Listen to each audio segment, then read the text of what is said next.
writers or artists, and from the olden days. And one thing that I noticed in all their lives was that all of them got the appreciation they deserved after they were gone. First of all, it doesn't matter to them beyond a point. Obviously, if you're an artist, your art comes from a high point within you and you want that art to elevate others. So if others are not appreciating it, there's something missing then. The society is not ready to see the mirror. Are they not mentally prepared for what the artist is saying? See, readiness is subjective. So you cannot say society is not ready. Are you ready to run at a great speed right now? Well, not really. Have you been chased by a bull or a snake ever? You know how suddenly you find yourself ready, no? Ready to run in whatever you have. You're ready. Sandals, slippers, shorts, run. So, sir, I want to ask you a question about a pattern I've noticed in the field of art, all forms of art. I was reading more about famous poets, writers, or artists, and from the olden days. And one thing that I noticed in all their lives was that all of them got the appreciation they deserved after they were gone. Like, for example, we can take Franz Kafka, Emily Dickinson, we can take Sylvia Plath, or Vincent van Gogh. All of them died thinking that they were terrible human beings. That Nietzsche. Yeah. So all of them did not get the recognition that they deserved during their time. But after they were dead, they were glorified. Not only did they get the attention, but they are now seen as the greatest of all time. Isn't it not fair for them? And why is it that in this world, after people are gone, they are glorified? First of all, it doesn't matter to them beyond a point. Obviously, if you're an artist, your art comes from a high point within you and you want that art to elevate others. So if others are not appreciating it, there's something missing then. One part of it is all right, that you are able to express the highest within you in form of your art. That part is taken care of. But still one part remains, out of compassion. Or just as our highest, deepest nature, we want a thing of beauty to be understood by others. So that part will remain missing. Similarly, if you're a philosopher or a social reformer, you're working for the sake of others. Right? You're writing a book. You want the book to be read by others. You won't be reading your own books. So if others don't read it, yes, something does remain missing. However, the principal thing has already been taken care of. The principal thing, the thing of greater importance, is that you express the highest within. Right? And that requires, first of all, that you discover the highest within. Once it is discovered, you are helpless. It would be expressed. Thus, the manifestation, the expression is spontaneous and unstoppable. So that part is taken care of. The other part, you kind of just keep wishing and remain a little sorry about. Well, if I could see them understanding this that I'm gifting them, wouldn't that be great? That does not often happen, as you rightly pointed out. Why doesn't it happen? Because as a people, we of this world are used to, you are not used to compassion or to greatness. Because what is it that you see all around? Do you see compassion or do you see self-interest, selfishness? What do you see all around? Do you see colossal figures, towering Everests, or do you see petty dwarfs? What do you see? Petty dwarfs. When somebody extends a hand toward you, what's your usual instinctive reaction?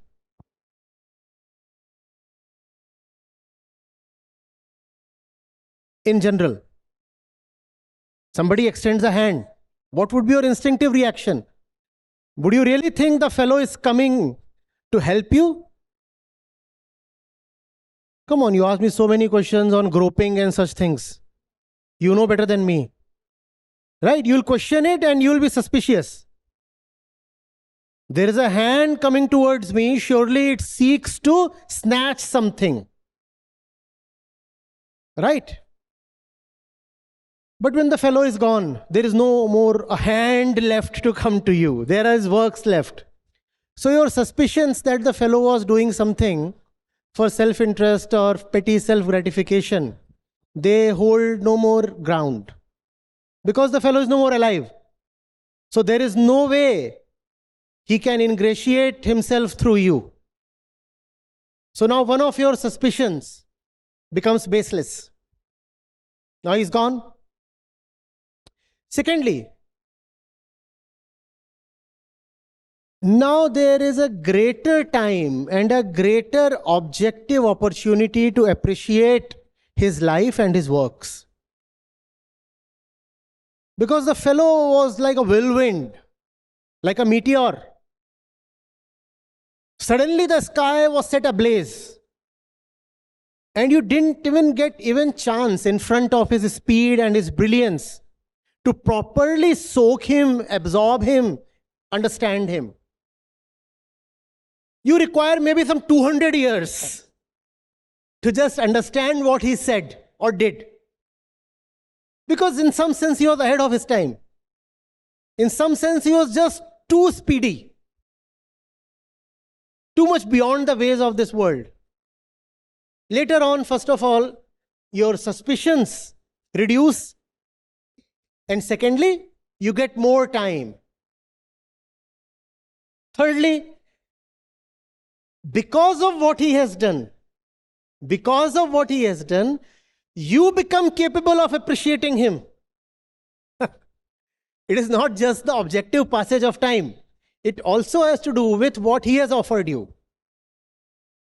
Because of what he has offered you, in part, you become capable enough to understand him.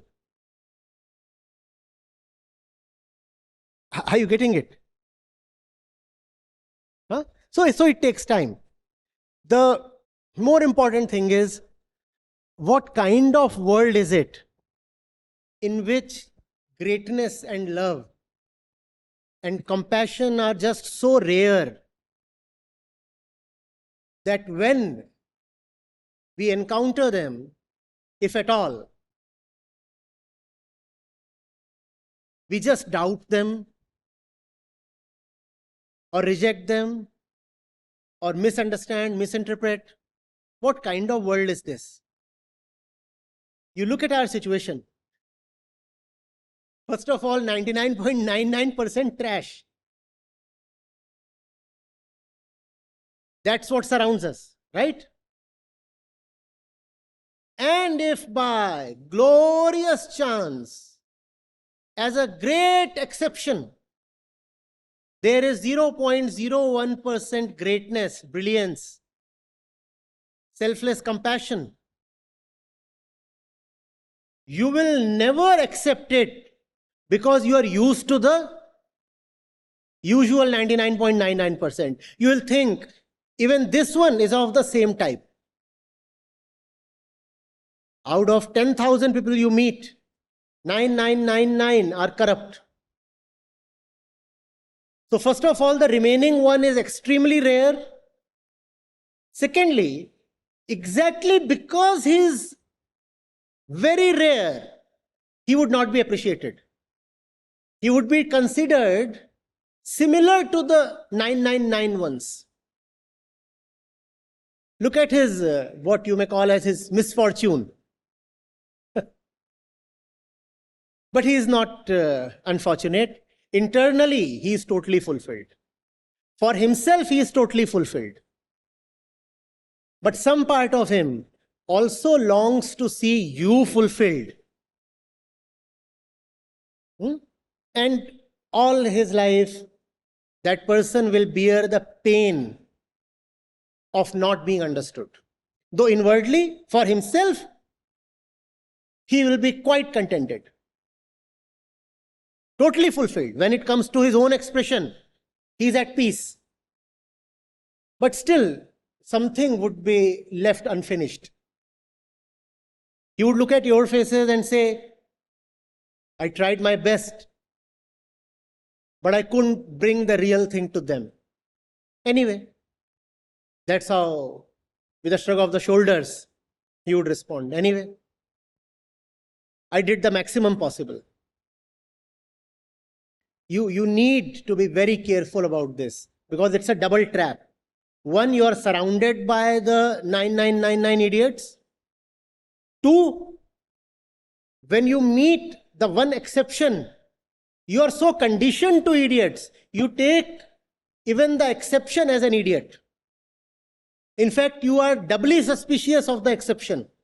You say, at least those idiots don't sound so wise. This one is sounding so wise, so he must be not just an idiot, but also a crook. He is a very clever idiot, it seems. That's how it happens, but it's a commentary on us, the way we are, the way majority of mankind is. So you said that one thing you mentioned is that artists are ahead of their time, that they think very fast. He's very fast. So can we infer from this statement that the society is not ready to see the mirror? Are they not mentally prepared for what the artist is saying? See, readiness is subjective. Readiness is subjective. Are you ready to run at a great speed right now? Well, not really. What if a mad dog just enters this place and starts baring its sharp teeth to you? You will run like a Ferrari. Readiness is subjective. Huh? Have you been chased by a bull or a snake ever? You know how suddenly you find yourself ready, no? Ready to run in whatever you have. Sandals, slippers, shorts, run. You are ready. So you cannot say society is not ready. The society is withholding its consent, because the society does not know of its own miserable state. The society thinks it is more or less all right as it is. So when a great artist comes and challenges your notions of beauty, you say, but we already know what beauty is. Why are you teaching us? What we all need is more self-awareness, so that we can boldly encounter our ugly face. And when you can encounter ugliness, then only can you respect beauty. As long as you think of your ugliness as beautiful, why will you appreciate real beauty? Huh? Ugly we all are, but we have labeled this ugliness as beauty. False we all are, but we have labeled this falseness as truth. So when somebody comes with beauty and truth, we just shoo them away. Shoo. We already have it. No, don't hawk your wares to me. Yeah, no. Tomatoes I already have. Knock at some other door. That's the way you treat vegetable vendors, right? No, bhaiya, I already have bread for the day. Come some other day. So when a Vincent comes to you, or a Nietzsche comes to you, you say, no, we already know the truth. We already know what beauty is. Don't teach us these things. We already know. Bhaiya, go bhaiya.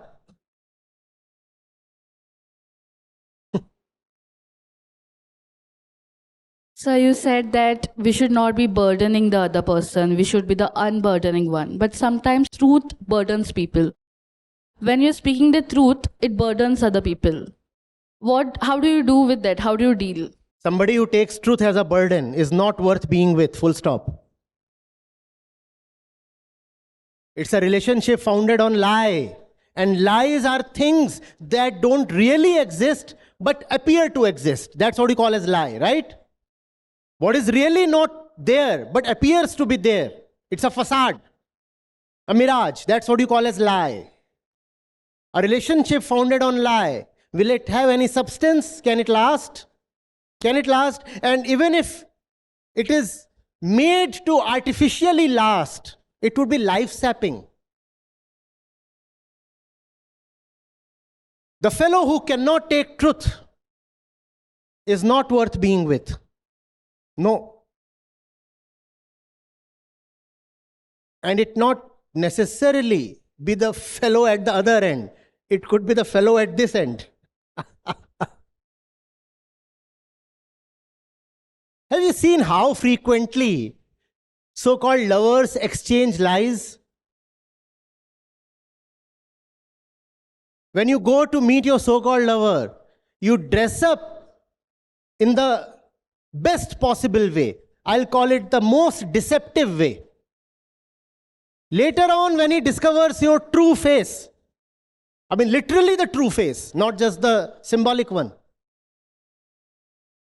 the relationship is gone.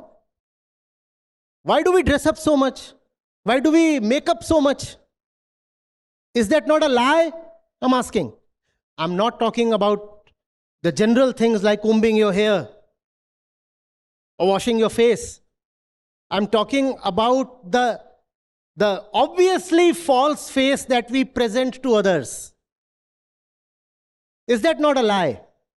Though you may present it in more acceptable and diplomatic terms like putting your best foot forward.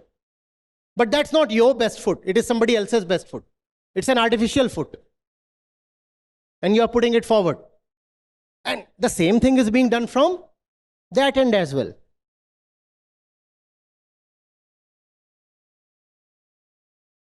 Ever seen why it happens that later in the relationship, lovers accuse each other of having changed? You're no more the same person. You have changed. No, the fellow has not changed. The fellow is only revealing his true face now.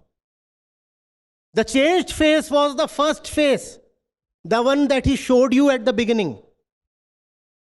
That was a changed face. This is the face that he always had. He has not changed.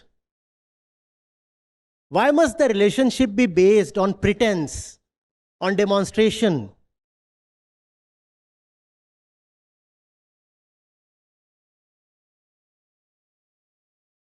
The lady decided to skip college. The entire day was skipped. Why? Because she had a date in the evening. For the 7 p.m. date, she didn't attend any class the whole day. What was she doing? Manufacturing lies. What else? You'd say she was preparing. I would call that manufacturing. Manufacturing lies. Here, I have just addressed the physical part of it. Then comes the emotional part of it. And then comes your deepest reality. If the other cannot take it, why do you insist being with him? Why?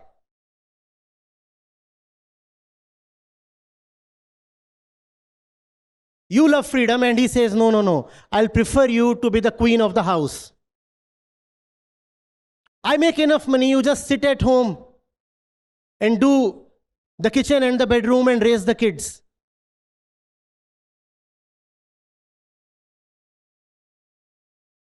And you don't want to tell him bluntly, dude,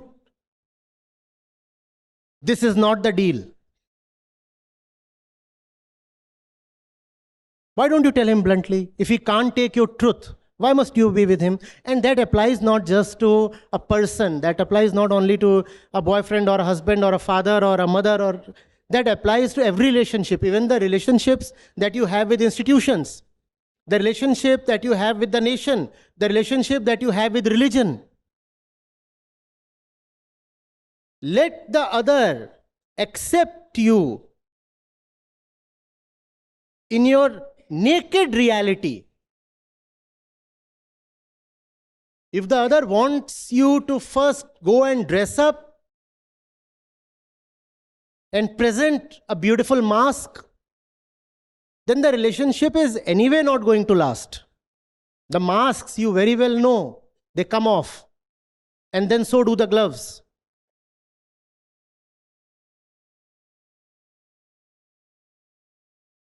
%70 of murders of women all across the world. Tell me who commits them? Their close relatives.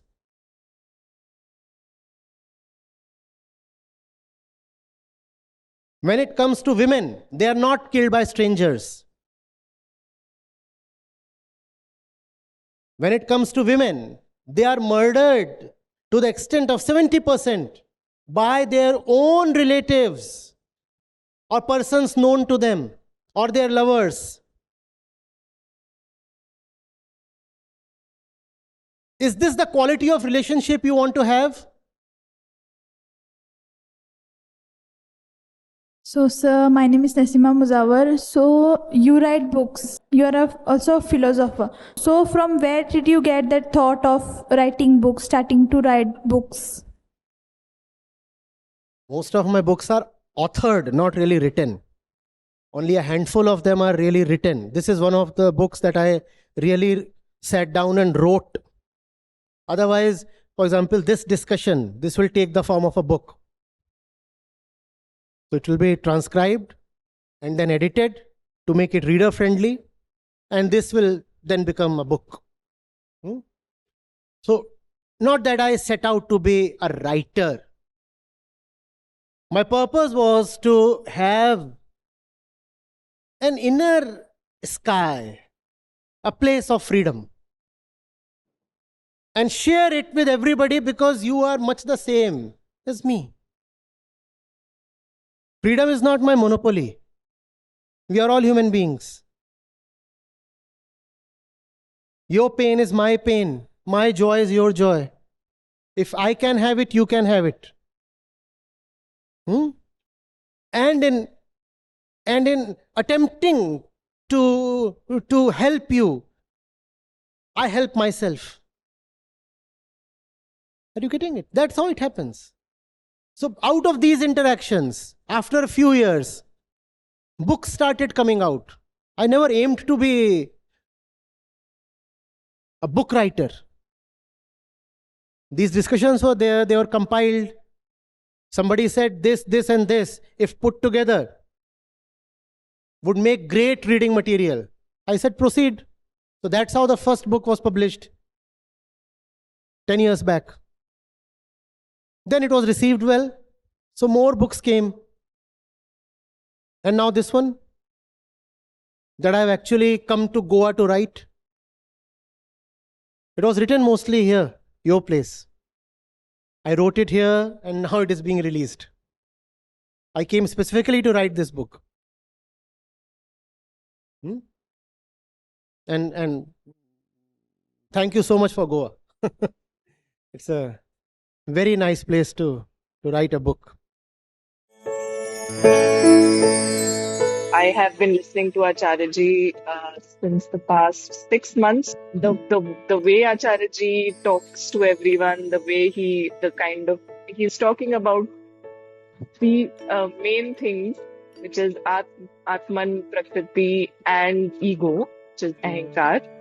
But he's coming to where everyone is. He's not starting from where he is. He's pulling us towards him. And that is what I really love about the way he talks about, the way he propagates spirituality.